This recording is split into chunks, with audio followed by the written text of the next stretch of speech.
पवित्र श्रावण मास में हम श्रवण कर रहे हैं भगवान शिव की दिव्य महिमा और उनके विशेष प्रमुख 12 ज्योतिर्लिंगों की कथा। आज की इस कड़ी में हम आपके लिए लेकर आए हैं एक अत्यंत विशेष और 4 धामों में से एक में स्थित दिव्य ज्योतिर्लिंग की पौराणिक कथा, और ये है केदारनाथ महादेव की कथा।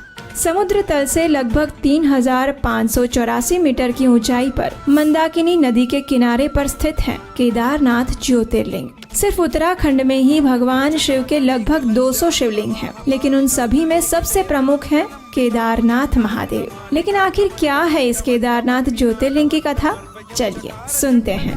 प्राचीन काल की बात है, एक भयंकर दैत्य था। उसने भगवान शिव की आराधना करके उन्हें प्रसन्न कर लिया था। जब शिव जी ने उसे दर्शन दिए और वरदान मांगने के लिए कहा, तो उसने भोलेनाथ से अमृतत्व का वरदान मांगा। महादेव ने कहा कि ये वरदान देना तो उनके सामर्थ्य में ही नहीं है, वो कुछ और मांग ले। तो उस दैत्य ने ऐसे सहस्त्र कवच मांगे जिसे कोई भेद ना सके। महादेव ने इस वरदान पर भी असहमति जताई और उसे पुनः वरदान मांगने के लिए कहा। उस दैत्य ने अपनी बुद्धि का प्रयोग करते हुए महादेव से कहा, हे शंभु, मुझे ऐसे सहस्त्र कवच प्रदान कीजिए जिससे मैं अजेय हो जाऊं। यदि कोई व्यक्ति मुझसे सहस्त्र वर्षों तक युद्ध करे, केवल तभी मेरा एक कवच टूट पाए। भगवान शिव ने उस राक्षस को ये वरदान दे दिया और तब से उसका नाम पड़ा सहस्त्र कवच असुर। महादेव से विजय का आशीर्वाद प्राप्त करके वो असुर ऋषि मुनियों को प्रताड़ित करने लगा।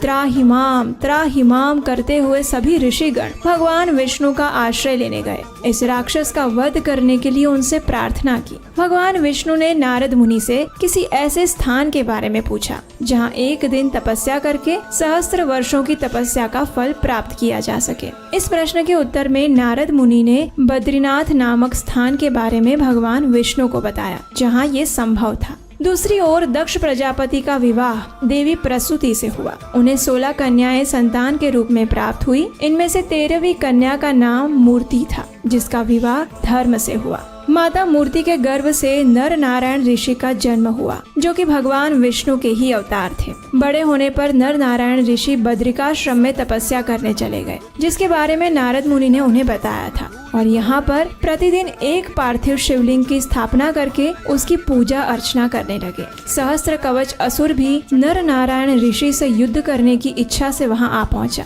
और फिर क्या था, एक घमासान युद्ध हुआ। जब नर उस दैत्य से युद्ध करते तो नारायण तपस्या करते, और अगली पारी में नारायण युद्ध करते तो नर तपस्या करते, क्योंकि वहाँ एक दिन की तपस्या का फल सहस्त्र वर्षों की तपस्या के तुल्य था। इसलिए नर नारायण ऋषि ने उस राक्षस के 999 कवच काट गिराए। जब असुर ने देखा कि उसके पास अब केवल एक ही कवच शेष रह गया है, तो वो सूर्य के अंदर समा गया। और इसी असुर ने अपने अगले जीवन काल में सूर्य पुत्र कर्ण के रूप में माता कुंती के गर्भ से जन्म लिया। नर नारायण ऋषि पार्थिव शिवलिंग की स्थापना करके भगवान शिव की पूजा अर्चना काफी लंबे समय तक कर रहे थे। उनसे प्रसन्न होकर महादेव ने उन्हें दर्शन दिए और कुछ वर मांगने के लिए कहा। तब नर नारायण ऋषि ने भगवान शिव से प्रार्थना की कि वे इसी स्थान पर आकर सृष्टि के जीवों का कल्याण करने के लिए विराजमान हो जाए। उनकी प्रार्थना को स्वीकार करते हुए भगवान शिव वहाँ केदारनाथ के रूप में वास करने लगे। इसी ज्योतिर्लिंग के विषय में एक और कथा आती है।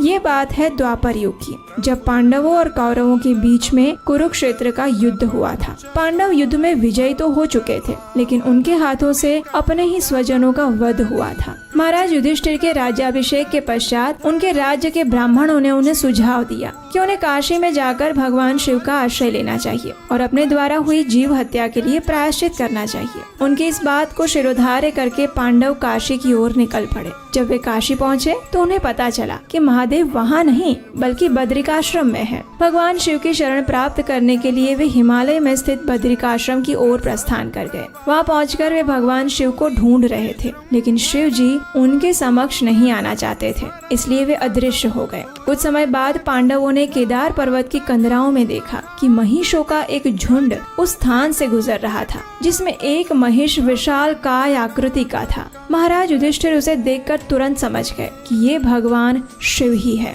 ये सोचकर उन्होंने भीम को आदेश दिया कि उस विशाल महिष को पकड़ लिया जाए, लेकिन वो महिष पांडवों को देखकर भागने लगा। भीम उसका पीछा करते रहे। उतनी देर में उस महिष ने अपना सिर बर्फ के अंदर धकेल दिया, लेकिन उसका कुबड़ बाहर ही रह गया। अचानक ही उस कुबड़ ने एक शिवलिंग का रूप धारण कर लिया, जो कि पंच महाभूतों से बना हुआ था, और उस महिष के बाकी के शरीर के भाग अलग अलग जगहों पर बाहर निकले। उनके हाथ तुंगनाथ में बाहर दिखे, उनका चेहरा रुद्रनाथ में बाहर आया, पेट मद महेश्वर में और बालों के सहित सिर कल्पेश्वर में दृष्टिगोचर हुए। और इस प्रकार इन 5 स्थानों पर भगवान शिव के विभिन्न शिवलिंगों की उत्पत्ति हुई और उसे पंच केदार के नाम से जाना जाता है। मुख्य मंदिर केदारनाथ ज्योतिर्लिंग के नाम से जाना गया। महाराज पांडु ने भी अपनी देह का त्याग इसी स्थान पर किया था, इसलिए यहाँ पांडुकेश्वर नाम से भी एक मंदिर है। केदारनाथ का मंदिर केवल 6 मास के लिए ही श्रद्धालुओं के लिए खोला जाता है। वैशाख मास की अक्षय तृतीया से लेकर कार्तिक पूर्णिमा तक। जब ये 6 मास पूर्ण हो जाते हैं और कपाट बंद करने का समय आता है, तो मंदिर में नंदादीप नामक एक दीपक प्रज्वलित किया जाता है। 6 मास बीत जाने के पश्चात जब इस मंदिर के कपाट खोलते हैं, तो नंदादीप को प्रज्वलित अवस्था में पाया जाता है। ऐसा इसलिए है क्योंकि उन 6 महीनों में देवी देवता भगवान शिव की पूजा आराधना करते हैं और इस दीपक को